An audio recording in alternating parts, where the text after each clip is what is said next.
morning. Good morning. I'm really tempted to just sit in a circle, but anyway, okay, we'll start with this. It is such a pleasure to be here. It really is, and we're so grateful for the hospitality of Bob and Laura and their wonderful family. It's just good to be here. But we'll get started on this.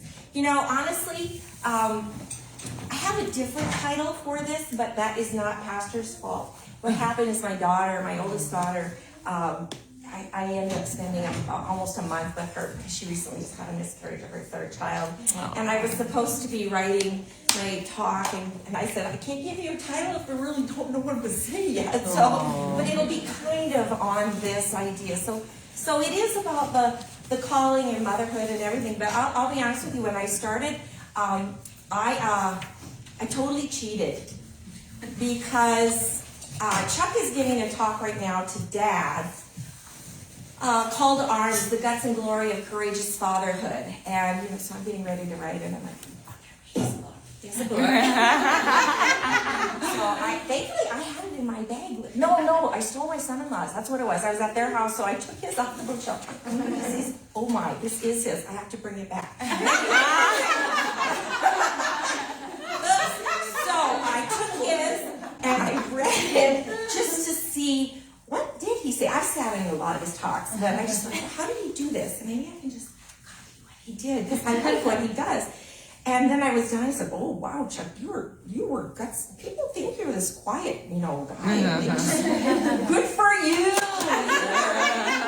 You were like really bold and saying it. I'm just proud of you, honey. Good job." They always blame me being the one that does that, and he's the calm, quiet one. But anyway, so I totally cheated and I stole this. And so what I'm going to talk about is call to arms. The guts and glory of courageous motherhood. Love it. Love it. Now, when Chuck's speaking, he's talking about, man up. This is the line I always used to explain it. Be the leader in your family that you yourself would want to follow. He was in the military for 9 years. He served under commanders that were fantastic. He served under commanders that weren't. And so he tried to analyze, what made them a great leader, and then he tried to incorporate that into our home, believe it or not, from his military experience.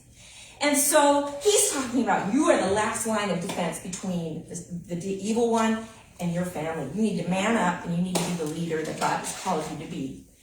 A servant leader, that is, but leader nonetheless. But I say, in my title, Call to Arms, we literally have arms. And we are literally called to use them pretty much on a 24/7 basis. If you could have a longer week and longer hours, we would have that too. Because we are called to be all in. So, I even joke about how when we use our arms to serve, we probably have a baby in one and then we're cooking with the other. And then there's a kid on the ankle. That happens, and you're trying to get around the kitchen. Anyway, so we have the literal arms to serve. Now, I have to be honest, whenever I am asked to speak, I don't speak as much as Chuck does, which is really funny because I actually have a speech theater teaching degree. And I just analyze him and go, good job, honey. And no, I'm not speaking, forget it. But anyway, this time he was like, but honey, it'd be so great if I was talking to the guys. I'm like, all right, I'll go talk to the ladies. Although if you ever want to listen to him, it's really good too. But anyway, so I have to admit, I kind of panicked because I look out at you guys and I'm thinking, what could I say to you that you don't already know? I mean, you're smart people. I know you're smart people. And not because you're here, but because just you've taken on the role of I'm going to be seriously invested into being the mom that I'm called to be. So I'm kind of challenged, and I think, I hope I don't bore you guys completely to death. No way. So I'm going to try. What I'm going to tell you is my story. And so I have to remember, I think back to when I was a young mom. And we had 6 kids in 9 years, so it was intense. And we moved 8 times during a lot of that too. So it was intense, and I was a young mom. And I was just desperate for someone to say to me, you're doing good. Don't give up. Don't quit. What you're doing matters. The world might tell you one thing, but God is telling you another. Listen to him. So, don't give up. And then I remember being a little bit older, and then I was homeschooling, and I was really questioning whether or not I was ruining my kids' lives by this selfish thing, like, okay, so I kept them out of school because I thought it would be a great deal, and now I've ruined their lives, and you don't go back to high school when you're 18, so I gotta know that this is gonna be okay, God, I can't mess this up. And I was just desperate for somebody to remind me what I was doing was a good thing. And I went to the North Dakota Homeschool Conference, and Michael Smith was speaking. He's the leader of the Homeschool Legal Defense Association, and he's the president of it, and he was speaking. And Brittany was in 8th grade at this time. And so I was really trying to decide, do we put her in high school? What do we do? And by the way, this talk isn't just about homeschooling. This is about mothering, okay? But I'm just wondering if I'm ruining my kid's life. So I'm sitting there, and he's reminding me, he's like, do you remember why you're doing this? Have you forgotten why you're doing this? Have you forgotten that your goal is to have children that know and love Jesus? Or was your goal that you just needed to have the smartest kid with the best ACT and the most scholarship money to whatever university you were trying to send them to? What? Have you lost your way? Do you remember that when you stand before God, he's not going to say, well, how many of your kids have PhDs? He's going to say, did you raise your people to love me? And I bawled through that whole conference. I'm sure people thought there was something wrong with that lady, because I just sat in like the third row and just cried the entire time. I'm really not, I'm not that much of a crier, so that was kind of interesting. But he reminded me that it was really about the calling of pouring the truth of our God and his son Jesus Christ into their lives, so that when they leave my home, they can stand.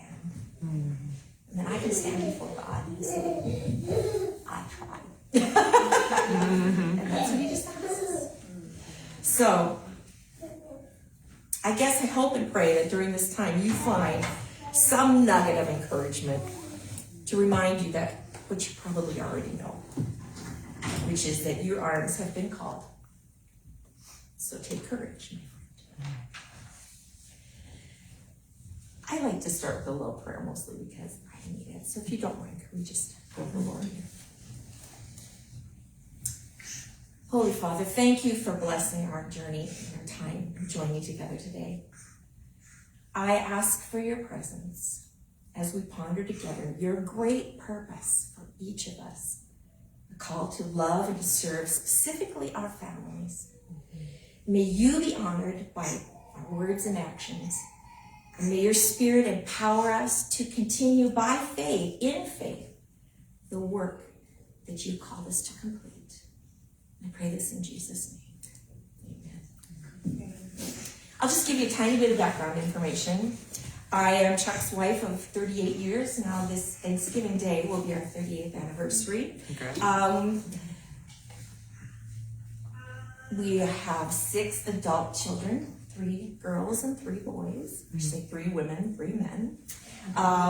They're 34 down to 24. We have them in 9 years, so it was intense. The oldest 4 are married, and we are the grandparents of 9. So far, we have 4 grandsons and 4 granddaughters, and then we have 1 little one that is in heaven. That was an interesting thing. I'd never experienced a miscarriage. I've never walked through with it with anyone, and it's been just a really humbling learning experience walking through this with my daughter, and just the amount of women that have come out to minister to both her and even myself. It's just been amazing. And so if you've experienced that, you know what I'm talking about. So anyway, so we have our 9 little people, and yes, we did choose to homeschool, but again, this talk is not about you have to homeschool in order to be a servant. That is not going to happen. So, but it's just my story, so that's what you're going to hear a lot of. So, we started from the beginning in 1994, homeschooling, and taking it 1 year at a time, I could never look past that. That was too much for me to handle. I'm just like, okay, what year do I need to get through? We'll reevaluate every summer. And then I found myself 24 years later, done. And wow, that went fast. 24 years. 24. It was, yeah, just like that. A few more gray hairs, but yeah, that's 24 years. And we sent our last one off to college, and here's me. What do I do now? Yeah. And I kind of panicked, because this was pre-grandchildren, okay? So I'm sitting in my house going, God, I don't know what else to do. This is all I know, and I'm too young to just sit here and wait to die. So, what do I do next? And then I was thinking, gosh, I know I have my degree in high school, but I discovered along the way in homeschooling, I really like middle school kids. Well, I like all kids, but I really like teaching the middle school age. I'm like, oh God, if I could do this over again, I would get my elementary degree and I would teach 5th grade because I just love 10-year-olds. And so I said that to my husband. Gosh, if I could do this over, I'd have that and teach 10-year-olds. And then I went on my way, and I'm not kidding. 6 weeks later, I got a phone call from the local Christian school saying, Andrea, school starts in 3 weeks. We do not have a 5th grade teacher. Oh my gosh. That's amazing. Isn't it though? We do not have a 5th grade teacher. Would you be interested? Would you consider it? I know you don't have your elementary degree, but we're like Western North Dakota is in emergency mode because of the oil boom, and we just have such a teacher shortage. We can find a way to help you get your certificate. And would you teach? And I'm like, from my mouth to God's ears, I have thought about this. I can't even believe this. Yes, let me check with my family. I'll check. And they're all like, oh, Mom, you have to do this. This is amazing. So that began my journey, walking into a classroom at the Christian school. And I ended up getting the teaching certificate, and I taught there for 3 years. Oh, that's great. And I absolutely loved it because I said I had run out of my own people, and I was borrowing other people's. So I could still feel like I was involved in young people and children, and I just wanted to spend my day with them, right? Which is just a surprise for me, who you probably heard Chuck last night say that when we first got married, we were going to have 0 kids. And then all of a sudden, we're just in love with young people and little people. So absolutely, God intervened, and I taught there for 3 years. Well, along the way, I discovered I was going to be a grandma. This is my daughter-in-law in the very back. This is Tess. She's married to Ian. You'll hear about him a lot probably this weekend. And she's the woman we prayed for his entire life. Yes. She says, stop doing that. Quit saying that. We're like, no, you're the chosen one, release. She goes, I chose him too. I'm like, yeah, I know, but you don't understand. You weren't there. But anyway, so they surprised us and told us they were having a baby. Oh, back up. This is the kid, her husband. Seriously, the one I thought, I'm going to die raising this child. This kid is going to be the death of me. I'm literally falling on my knees in the laundry room going, God, get him. What of this, short of anyone dying, whatever it takes, God, get him, So I really, seriously, I mean, in retrospect, he's not doing drugs, he's not like that or anything. Just wasn't what Dad and I wanted, right? So anyway, we're praying. And goes to college, he meets Tess, he decides, okay, maybe my mom and dad I can, but this girl is worth it. So all of a sudden, he just becomes this awesome person, grows up, comes home from college, and says, who was that guy? And we're like, I don't know, we didn't like him either, so we're glad you're back. That's just great. So anyway, so I find out the house behind me is for sale. So I said to Beth, hold on, I gotta ask Ian. So remember, this is the kid I thought, actually, he was going to go to college, and he said, I can go on scholarship here in Williston. I said, oh, honey, I'm so proud of you. That's so awesome. And you're so leaving. You are going to Fargo. You are going to go find out how good Dad and I are. And like I said, he did. But now, the house is for sale. So something magical has happened, right? Or spiritual or holy or whatever, right? So I say to Eric, my kid, can I tell Ian and Tess? Yeah. So now guess who was right behind me? Ian and Tess bought the house and live right out the back door. I said, I don't even have to get dressed to go see him. I can still get out the door. So it's just awesome. And it's so wonderful. I can hear kid voices open up my window and go, hi. Of course, then I end up going out to play too, because I can't just do that. But anyway, so they live behind me. So that's an encouragement to any of you that are raising children that seem to be really, really difficult, and you're thinking, I hope I survive this kid. You might just find yourself buying the house right behind you so that he can live there with his family, okay? Because God is that good. So anyway, never give up, never surrender. So that is, I had my son and his wife and my grandson at that point, and I was starting to collect grandchildren, and my daughter was starting to have children. She was 400 miles from us, and I wanted to be able to go see her whenever I wanted to. I thought, this is really weird. I'm asking for time to see my family. I've never done that my whole life. This is so weird. I think, why am I starting that now? So I said to my boss, whom I love, I need to go home because I'm going to be a professional grandma. And he said, my mom didn't quit working until she was 62. I said, good for her. I'm going to go home. I'm sorry. I have to be around my people. I want them to know me when they're little, so that they like me when they're like teenagers. They have these good memories. I'm going to go home. And so that's my story with our people. So I stand here today before you, having gotten to this point, not as an expert. I'm just someone that's lived longer than anybody in the room, I think, here. So my sister-in-law says no. Well, I'm not far behind you, okay? So, all right, so that I just lived longer. And so as my husband says, I've been down the road, I know where some potholes are. So I'm here to kind of just talk about how to avoid the potholes and just to encourage you. You know, you take those tests that what is your spiritual gifting and all of that. Mine always came out as an encourager, which just shocked me because I just felt like I was always the one going, no, absolutely not. And then I find out I have a spirit of encouragement. I'm like, oh, who knew? That was buried under motherhood. But anyway.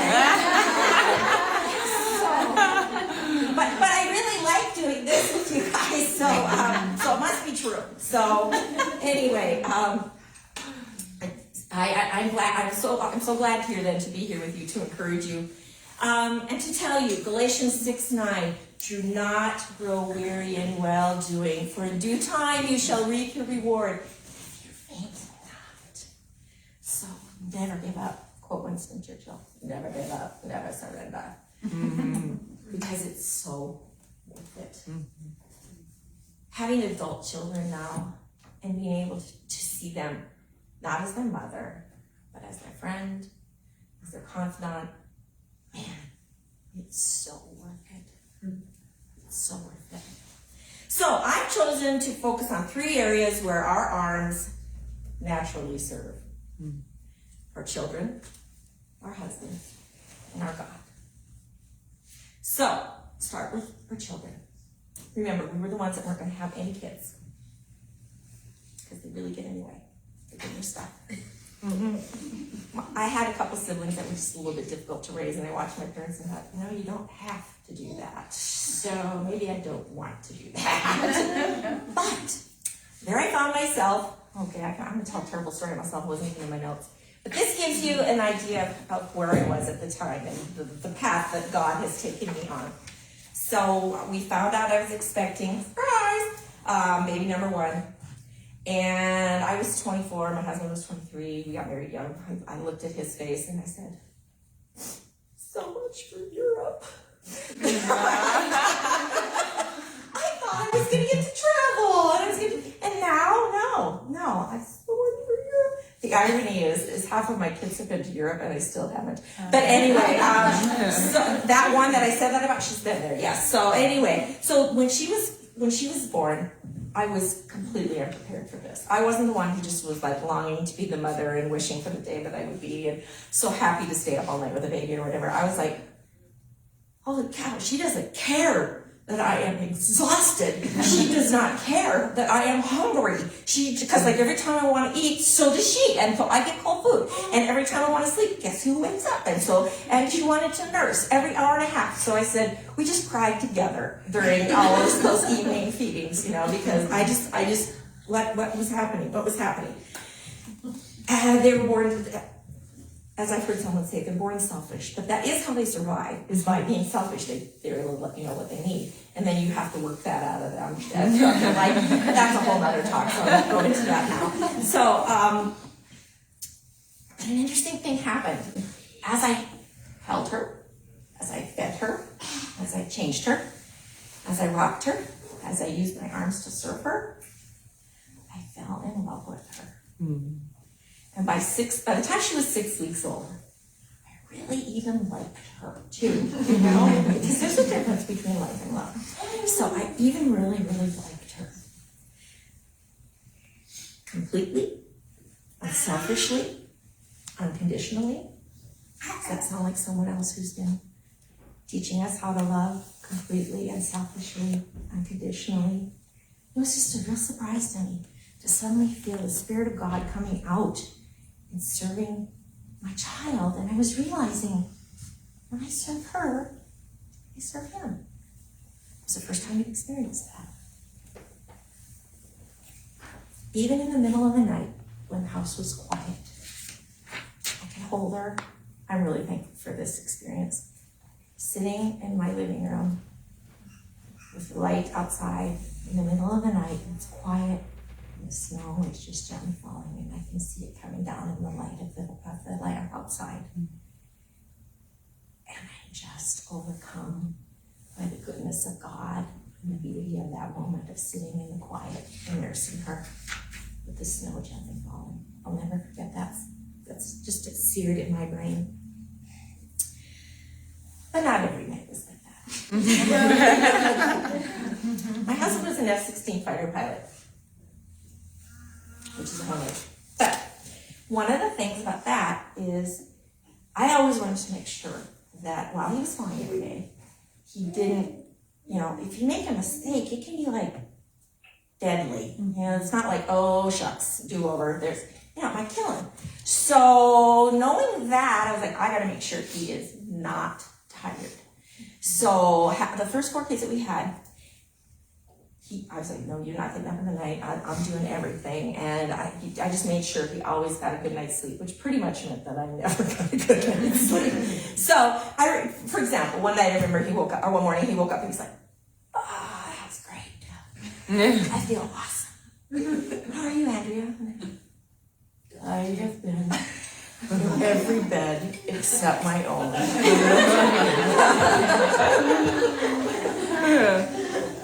You've probably experienced that too.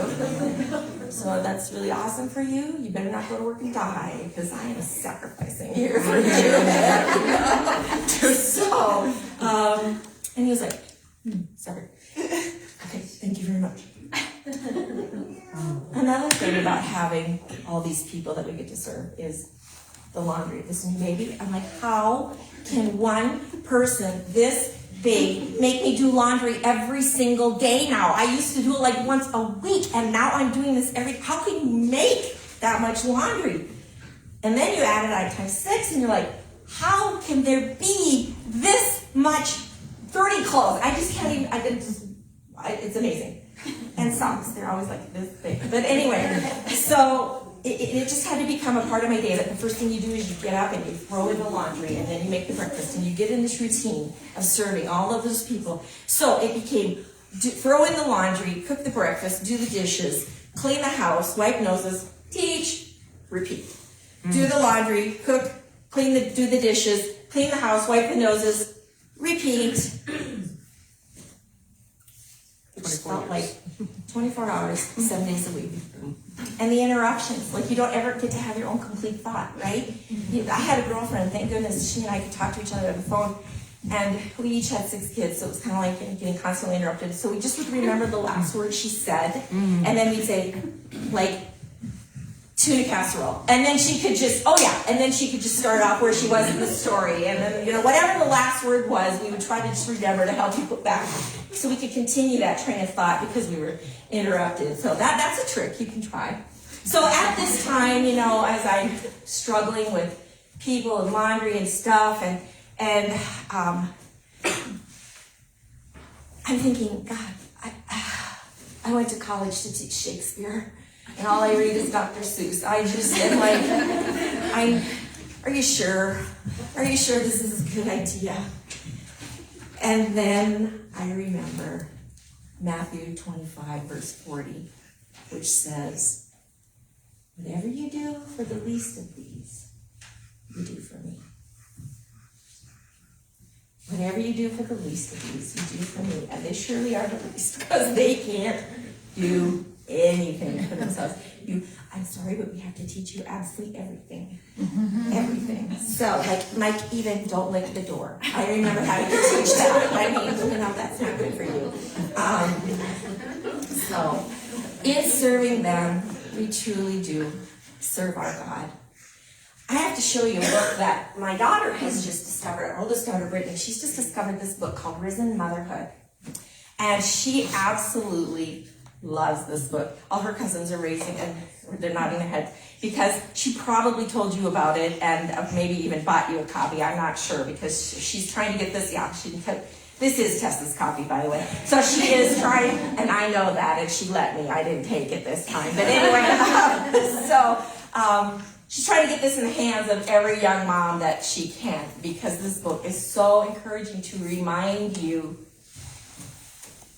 that whatever you do for the least of these, you're doing for him. Tess made an interesting comment to me the other day. She said, Adam and Eve, when they went to think of it, Adam and Eve, the first humans, gloriously made in his image, in the Garden of Eden, in perfection. And what are they told by God to do? I want you to name all the animals. I want you to tend my garden. Now we think, that'd be awesome. Naming all the animals could actually get pretty tedious. Okay, gotta come up with a new name. Tending the garden, that one for sure, because I know probably a lot of you have gardens. You know what that entails. That is a very repetitive, can be very tedious task. It can be relaxing, but it can also be very tedious, stressful.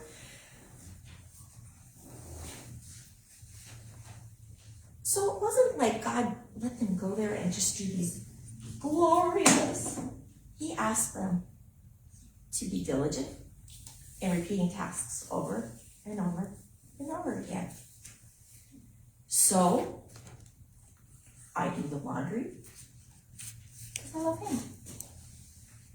And I do the dishes because I love him. And I do the cooking because I love him.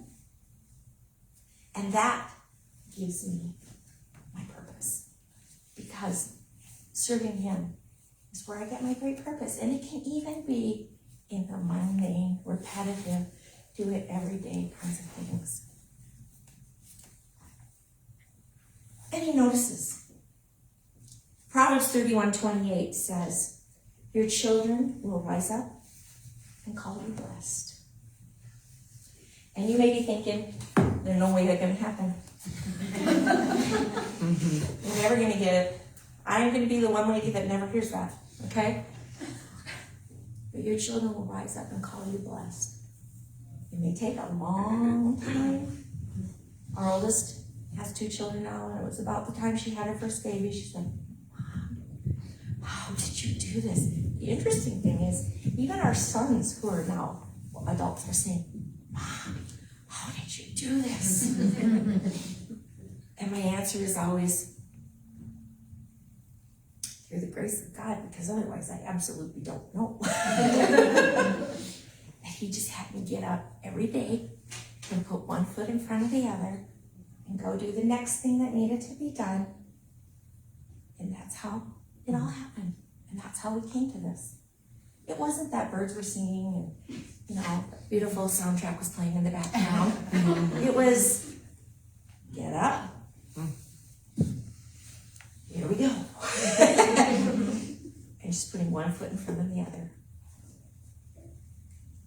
And sometimes that takes a lot of courage. When I was, how old was I then? About 39. Well, shortly after our last one was born, I started experiencing some health problems. And I was complaining about it.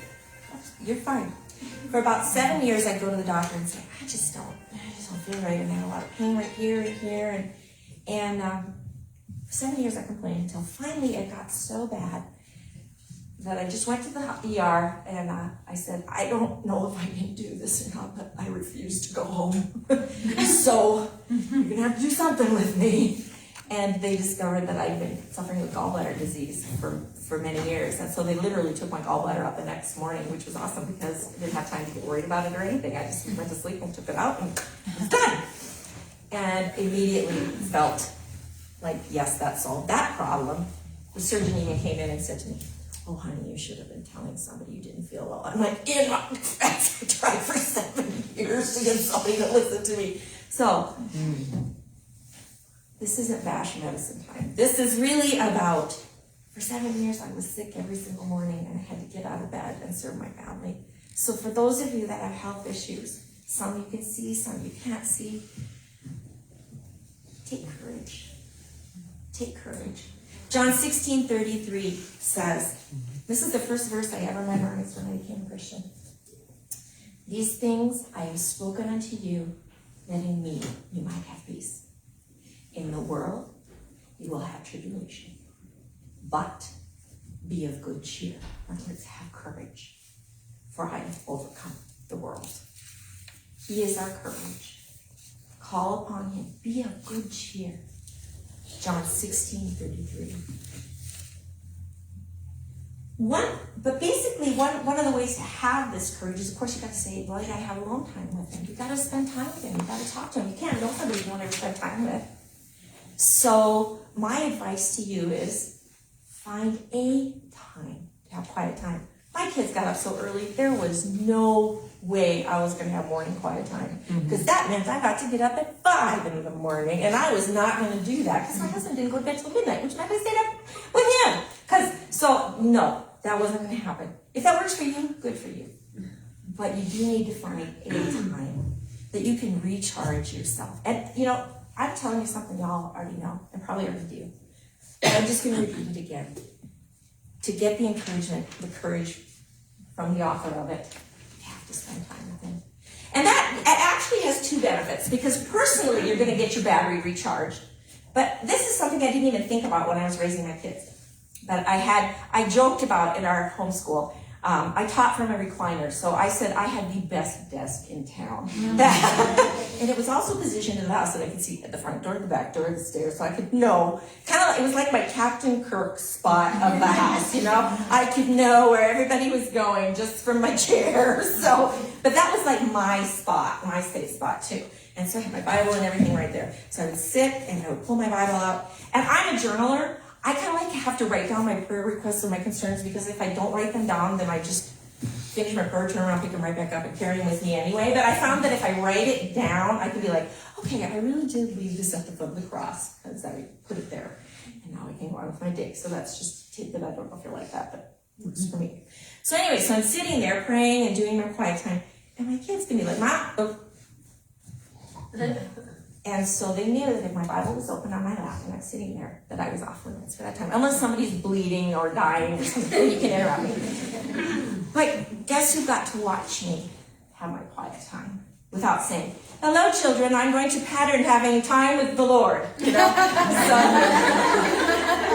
they just got to see me do it. And so they decided that, oh, this is what you do in the day. You do this. And so you pattern it for your children. Now, we were a very large, busy bunch pre-internet, so I also made sure to try to learn from a whole lot of other people that I could get around. And in 1994, I was pregnant with baby number 5, and we went to a conference in South Dakota. I don't know if you are homeschooling, I just really recommend that you try to find homeschool conferences. If you're not homeschooling, I just would really recommend that you try to find parenting books and things like that, where people can speak truth into your life and just sometimes they say what you already know, but it's just when they say it, you're like, angels are singing, and you're like, I'm so gonna do that, you know? And so anyway, that's what happened to me. I went to this conference, and there was this lady named Inga Cannon. She's since passed away, and she was doing a session on what's called Finally Organized.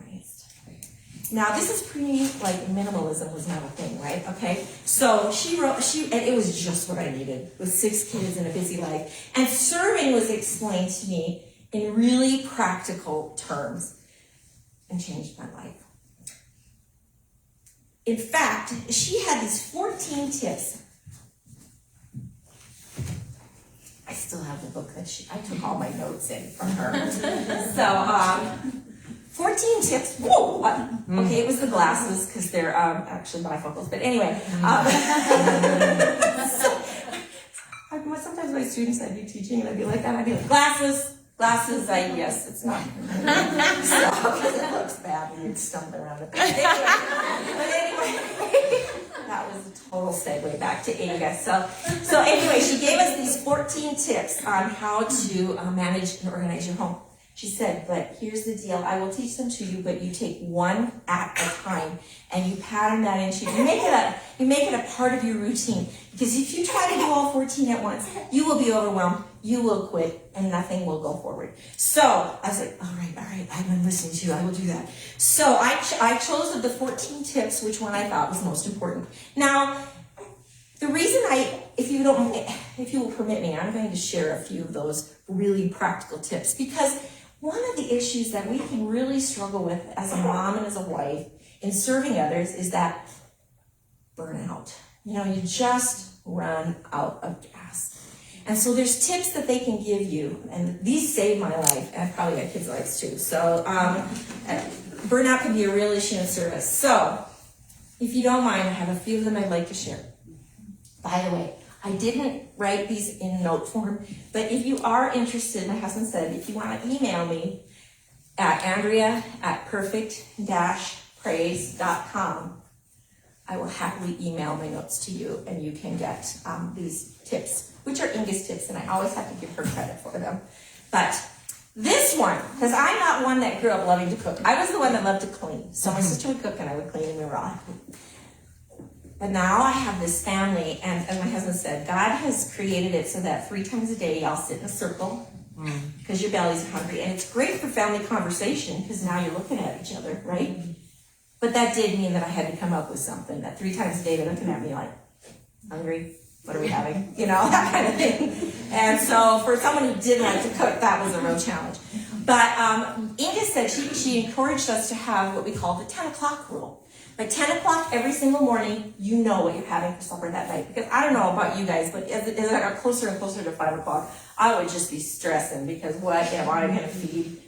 You know, my husband, my kids, grilled cheese cannot be on the menu again, you know, that kind of thing. So the beautiful thing about 10 o'clock in the morning, you had time for the meat to thaw or whatever it is, or marinade or whatever it is that you wanted to do.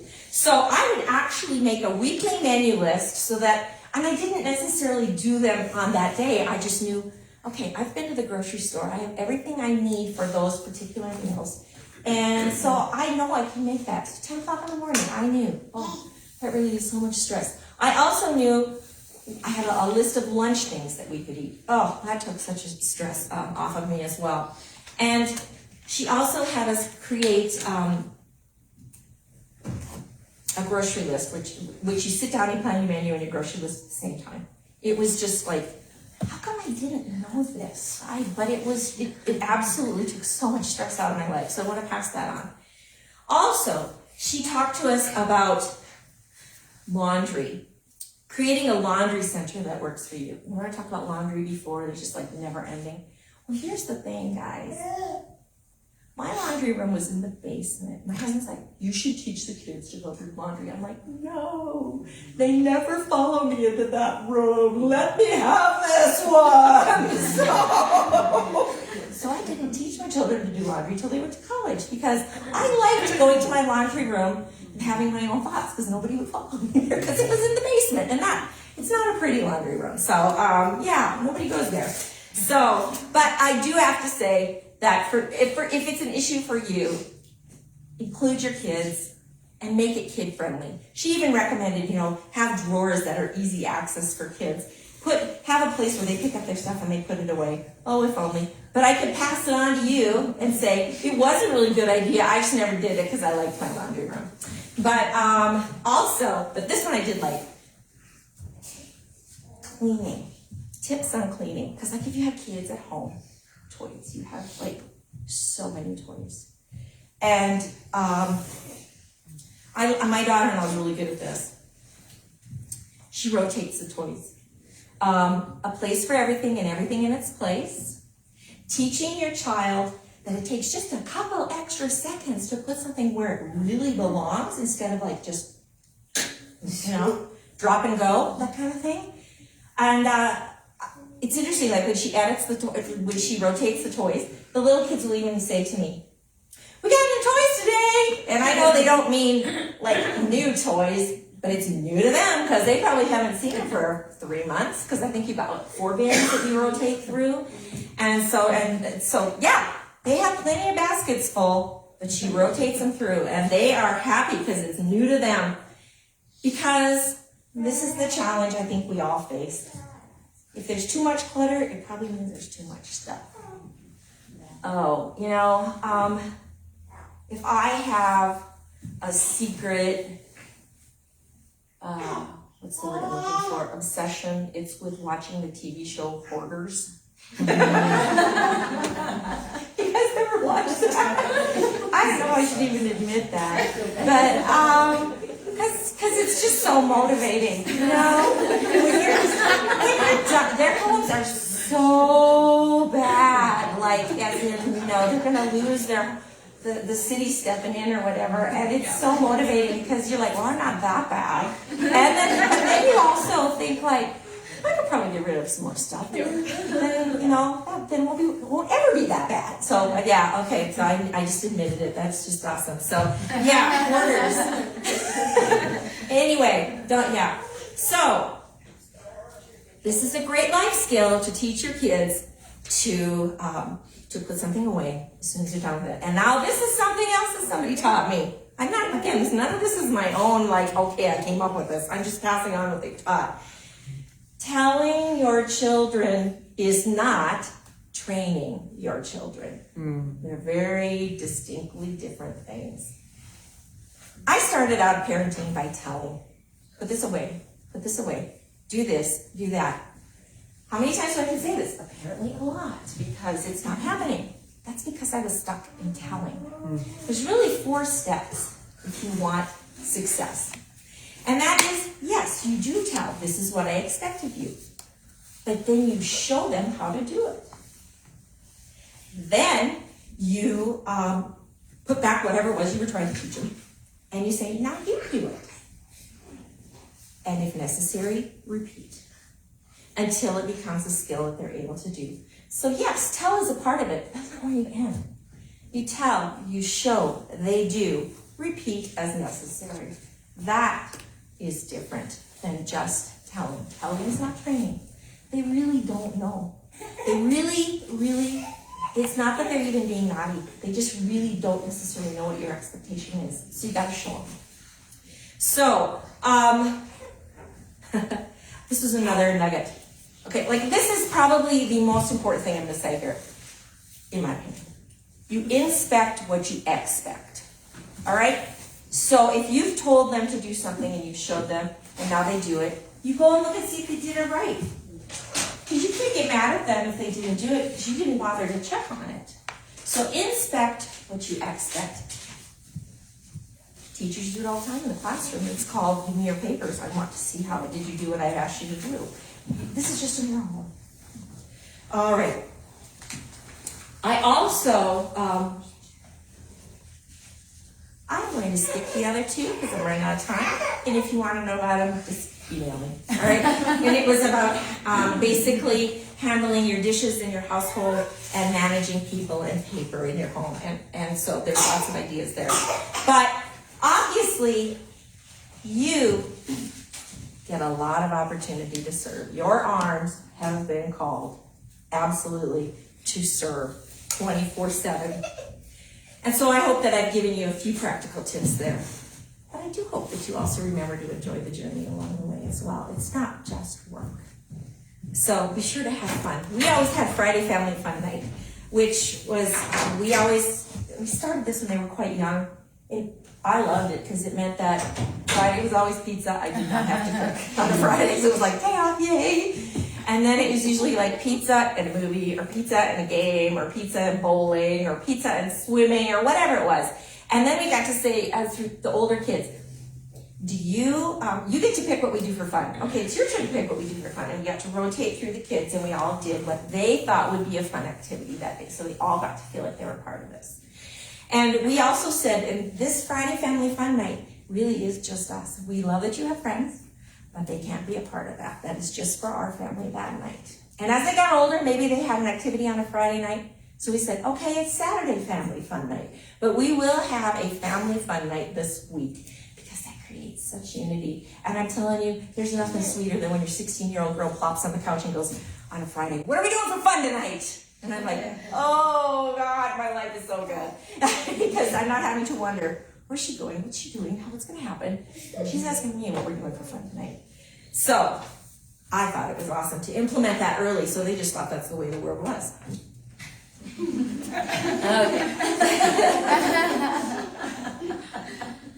All right, so now we're going to move on to husbands. Poor guys, they only get 15 minutes. Everybody else got 45. But anyway, husbands. Now, as you serve your children, you're actually really serving him. Did you think about that? Think about that. When he leaves to go to work, he's leaving his most precious people, other than you, in your care. And he's leaving for 8 hours or whatever, how long, 12 hours. And he's trusting that they're going to be fine in your care. And that is a real blessing. That is a real service to your husband. And so you serve him when you do that, and you do that well, when you care for his people. He used to thank me for that he could go to work confident that mostly all would be well. There was a day I called, Ron, I need to talk to Chuck. Oh, I'm sorry, Andrea, he's busy, but there's blood. Okay, I'll get him. So things like that happen occasionally. But he did come home and help me with that, too. I did try to trade places with him one day. He was leaving for work. The kids were, it was like lunchtime. I had just fed everybody. It was a bit hectic day. They were probably about 7 on down.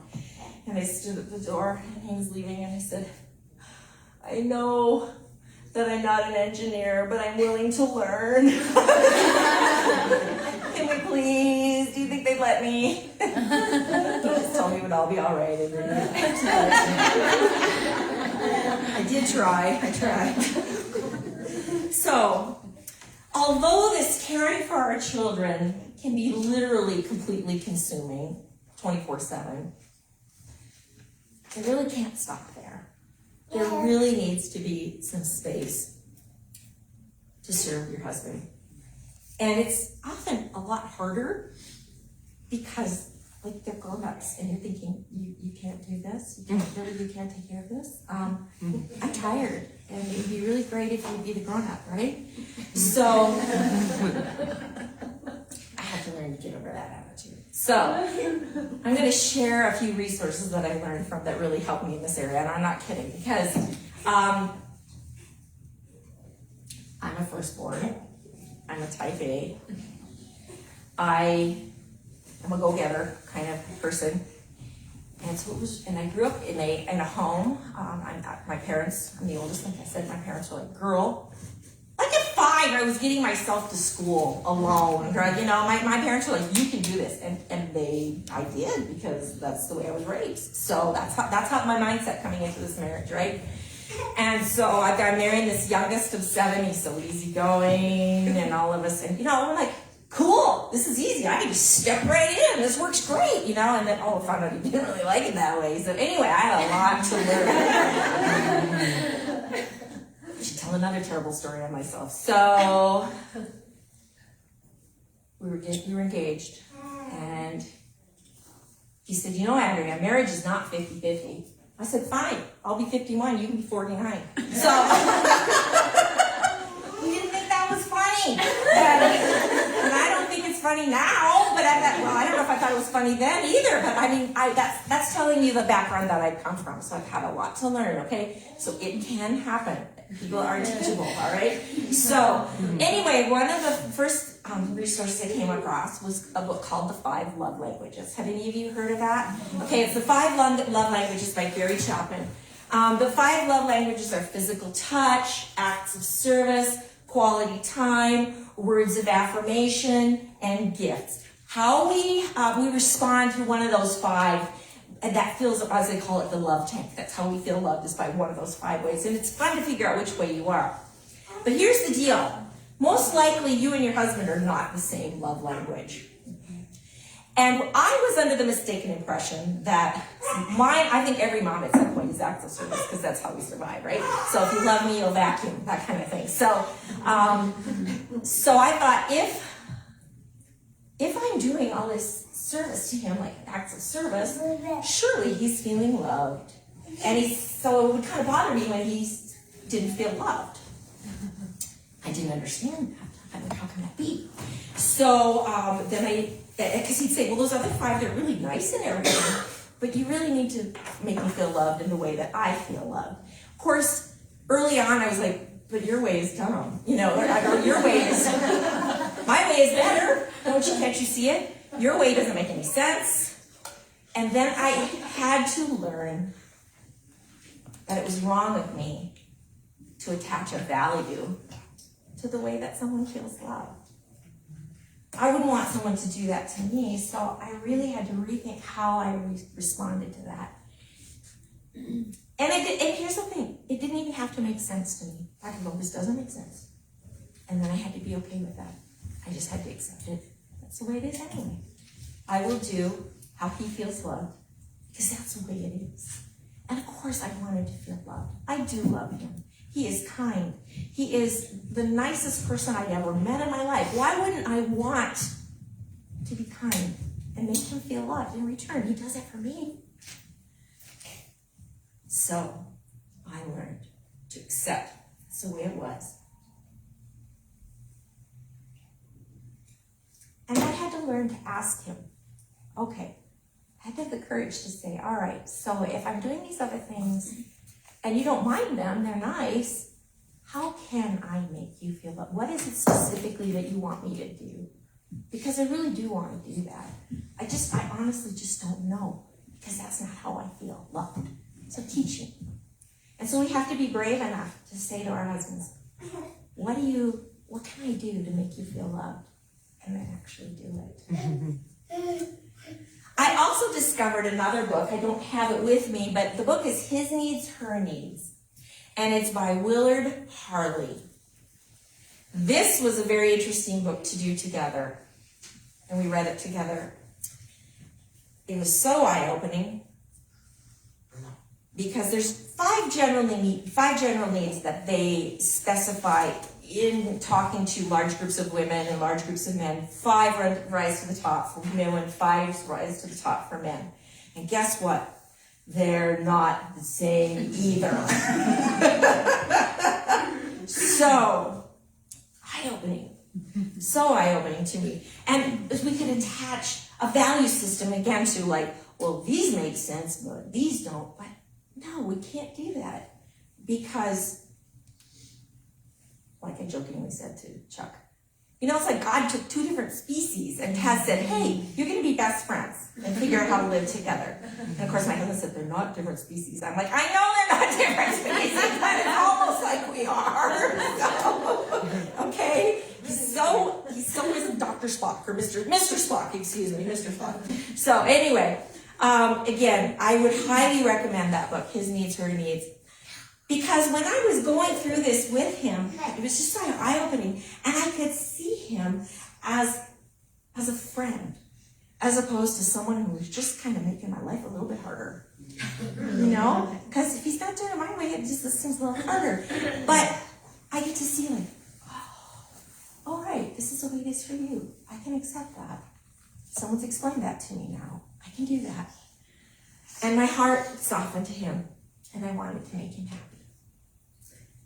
And lastly, we enjoyed attending a love and respect conference together. I do have that particular book along with me as well, and that's by Dr. Emerson Eggerichs. And this was, again, so eye-opening to us. Because, you know, in the scripture, God commands men to love their wives. Do you notice how he never commands us to love our husbands? And I think that's because he knows we already do. It's in our nature to love. But then he tells us women, you need to respect your husbands. He doesn't tell the men, respect your wives. He says, respect your husbands. Because that's something that isn't as natural for us to do.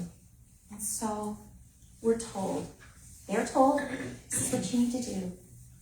It might be hard, but this is for me, God, do it. And then we're told that as well. And I grew up in a home where I didn't really see that pattern, so I didn't really know what that looked like, so I had to learn how to do that too. And this isn't to, criticize my parents' time. You come from different backgrounds, and it is what it is, and then we hopefully learn from wherever we are. We find people that can pour into our lives, and the Eggerichs book and the conference truly did that. I have learned, even though I can be super independent, I have discovered I really like having a husband that can make those hard choices for me, and I can respect whatever decision he comes up with. I really have gotten to the point where I can say, oh, I'm so glad I'm not you. I'm praying for you. And he's like, thanks. But anyway, and for me, that's a big step forward, because I don't have to know it all and do it all. I can serve him. I can be with him going, you can do this, you can do this, you can do this. I joke about how we were in high school together. That's where we met. I was a cheerleader. He was on the basketball team. Yes, I have been his cheerleader just about my entire life. So I'm still doing it. So I have learned Philippians 4:13. Despite the personality that God has given me, and he's called me to I've had to learn a lot. But he says, I know I still can do all things through Christ who strengthens me. I can even learn to temper myself. I can even learn to step back and be respectful. Right? Choose my words really carefully. Think about how my words are going to make him feel before I say them. And I can also be James 1:5. If any of you lack wisdom, ask of God who gives liberally. It's not like, okay, God, I really need some wisdom here. And he's like, nah, you're good. He says, if you need wisdom, ask. I'd love to give it out to you. So if you're in a situation, you're like, God, what do? How do I respond? Ask. He will pour it out to you. I have learned to temper my confidence with consideration and respect for the man that God has blessed me with. So it really is an attitude of gratitude for him and for his position in our home. And so I challenge you, ask him, do you feel respected? If he says yes, good job, keep doing that. If he says, well, then ask him what would make it better. And then try to do that. Because you love him and you want to serve him. And God has placed you together at this time.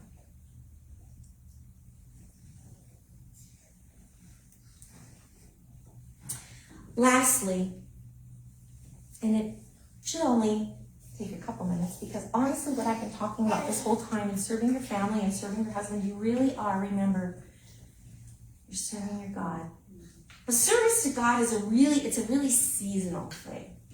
There are times when you're completely immersed in raising your children. Now you're to my point and you're like, golly, I get to pay attention to my grandkids. And Chuck, you're really getting more attention than you've ever gotten ever. How do you like that? So it's really a seasonal kind of thing. Maybe you have time to serve in your church more now. Or maybe, when my kids were little, I was the Awana singing lady. I was the VBS singing lady. I was so I could serve in my church, but it was usually through the capacity of I was serving my children as well.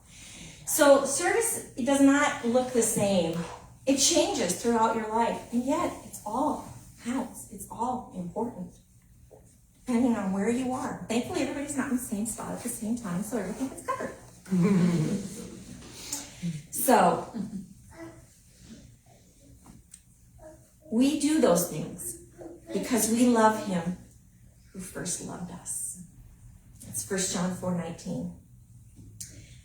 So I want to say this specifically to you young gals, because probably the older ones in here were like, yeah, I already know this. I want to say to you young gals, because the world might be saying to you, you spend your day with little people? How could you do that? I could never spend my day with little people. Oh, I could never be around my kids that much. It always broke my heart when people said that. For them and their kids. What you are doing matters. Don't let the world lie to you and tell you that how you spend your day is insignificant. Or it's what you do because you can't do anything else. Or it doesn't matter because you didn't get a paycheck for it. My husband said, I get the best paycheck in town because I get his. So, it's true. I'm getting paid his, right? All right. Don't let the world lie to you. I'm a product of the 70s and the 80s. I don't know, Laura, you might remember this commercial. I can bring on the bacon, fry it up in a pan. And, yeah, that's a lie. Okay? And so, I say to you, don't let the world determine your value. Because God has determined your value. And he's given you people in your home that nobody else has. They only showed up at your house. Because God wants you to have that person and that environment with your instruction. And those are his people. And they're on loan to us. And they really are. Because now that our kids are grown and all of them are out of the house, it just goes so fast. And they really are on loan. I think which is why I love being a grandma so much. Because I know how fast it goes. And so when they want to play, I play. And they want to read, I read. Because I know how fast it goes. So what you're doing matters for all eternity. Take courage. Your God is strongly supporting you. 2 Chronicles 16:9, he says, for the eyes of the Lord roam throughout the earth so that he may strongly support those whose hearts are totally his. Do you want to be strongly supported? I know you do. Go to the one whose eyes are roaming. He says, here she is. That Carmen. I can help her. She's looking to me. All right, what do you need? Because he is that intimate with you. Our time is up. And I've enjoyed this time together. Thank you for blessing me today by being here. It's been great to see your smiling faces. And yes, some are relatives, but not all. That's really nice too. Although I told the girls today, honey, if it was just us three, I'd be just fine. Because I just tell you the same thing. So I challenge you today. Go with the courage. John 16:33. All right? Be of good cheer, for he has overcome the world. Go with courage and go with confidence. I can do all things through Christ who strengthens me. Go with confidence that your days and your efforts will matter in and for eternity. Thank you.